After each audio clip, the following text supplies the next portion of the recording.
افغانستان استاد انصاری کشته شد. دوشنبه دکان‌های کتاب فروشی را مهر زدند. باز مارشировка. آسیای مرکزی بر روز استقلالیت آمادگی می‌گیرد. توسط یک حمله خونده روز 2 سپتامبر پس از نماز جمعه در مسجد گذرگاهی ولایت هرات در غرب افغانستان مولوی مجیب رحمان انصاری واعظ معروف اسلامی بر اثر یک حمله تروریستی کشته شد. موعظه‌های او نه تنها در افغانستان بلکه در کشورهای همسایه فارسی زبان به خصوص در تاجیکستان نیز معروف بودند. با گزارش رسانه‌ها 5 نفر در مسجد قربانی ترکیب شدند که در میان کشته شدگان برادر مجیب نیز بود. پسر واعظ اسلامی زخمی شده است. مولوی مجیب رحمان انصاری با موقع آشتی ناپذیر خود عاید ضرورت زندگی اسلامی و دولت اسلامی در کشور معروفیت داشت. با گفته کارشناسان او از جنگ بین همدیگری پشتونها و تاجیکان در افغانستان عامل مهمی جلوگیری گردیده است. آقای رئیس جمهور تاجیکستان امام علی رحمانوف، شما مسلمان هستید. مجیب رحمان انصاری نیز بارها در موعظه‌هایش رژیم تاجیکستان را برای سیاست ضد اسلامیش تنقید می‌کرد.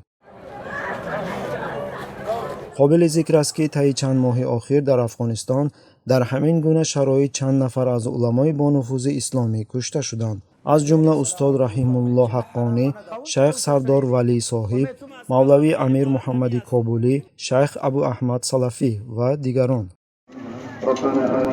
ناظران قید میکنند که عملیه قتل علما و واعظانی که با موقع آشتی ناپذیر اسلامی خود معروف بودند پیش از به قدرت آمدن طالبان شروع شده بود. چنین پدیده‌ها در سوریه در اوج انقلاب در این کشور نیز به وقوع پیوست. پیشوایان با نفوذ انقلابی که به استقرار اسلام در این کشور دعوت می‌کردند محض با چنین اسلوب از بین برده شدند. قابل ذکر است که نفوذ خدمات مخصوص غرب در افغانستان تا اندازه‌ای باقی مانده است و حالا برای ایجاد بسر و سامانی در کشور توسط عمل‌های تروریستی با تعداد زیادی قربانیان استفاده می‌شود. چی امید با چی انگیزه رفتن مکتب درس بخونن، لباسای سفیدشون کفنشون شدن، دوباره پس به خانه خود آمدن. کتاب مسئله، کتاب حدیث.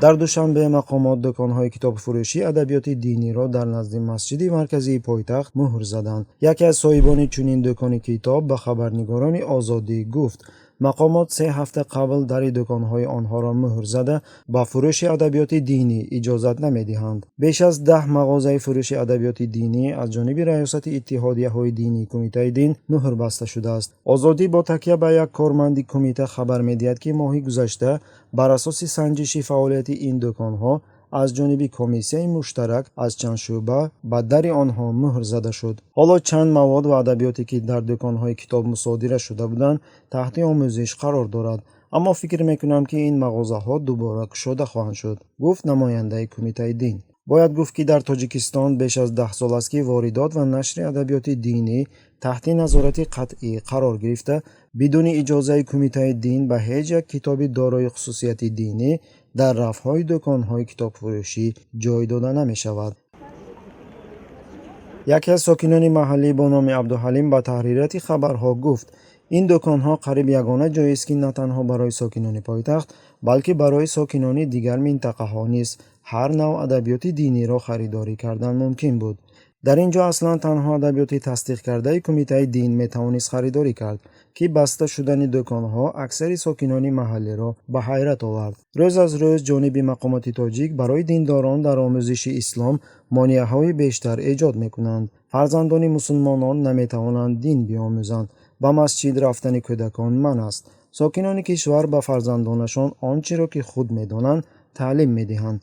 اکنون دکان‌های کتاب فروشی بسته شده است. بعد چی؟ آیا خانه به خانه گشته قرآن، الفبای عربی و ادبیات دیگر را مثل زمان شوروی مصادره می‌کنند؟ خشمگین شده میگوید همصحبت خبرها از پایتخت با نام اعظم.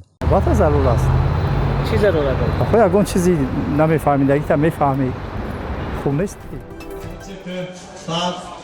خبرنگاران کرونیک ترکمنستان خبر می‌دهند که از اول ماه در اشخاباد تمرین تجلیل روز استقلالیت ادامه دارد. пагоҳи рӯзӣ аз соати 6:30 то 8:30 кормандони муассисаҳои давлатӣ ва буҷавӣ дар варзишгоҳи Дагдан маршировка мекунанд ва сипас ба кор мераванд.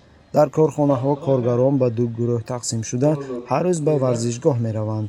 дар маршировка низомиён ва донишҷӯён низ иштирок мекунанд.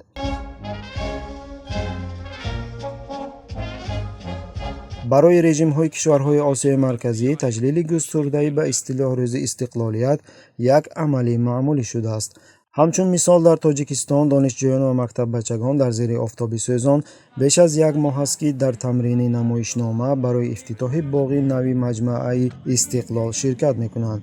майдони Истиқлол дар 30 гектари замин ҷойгир буда 2.7 гектари он макони баргузории чорабиниҳои сиёсӣ мебошад.